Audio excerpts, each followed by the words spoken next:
Ang target ng Department of Finance na taasan ang koleksyon ng pamahalaan kasabay ng pagbabawas ng utang sa taong 2015. Sinabi ni Undersecretary Gil Beltran na kaya itong abutin ng pamahalaan. Anya, patunay rito ang pagtaas ng koleksyon sa buwan ng Agosto kasabay ng lubhang pagbabari ng utang ng Pilipinas makaraan ang 3 dekada. 1.88 trillion pesos ang target ng pamahalaan na makolekta sa buwis ngayong taon. Maliban dito ang 138.1 billion na non-tax revenues.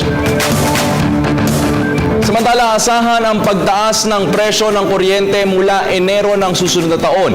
Ito ay matapos aprubahan ng ERC o Energy Regulatory Commission ang feed-in tariff allowance para sa mga renewable energy projects. 4 na sentimo kada kilowatt hour ang inaasahang taas presyo.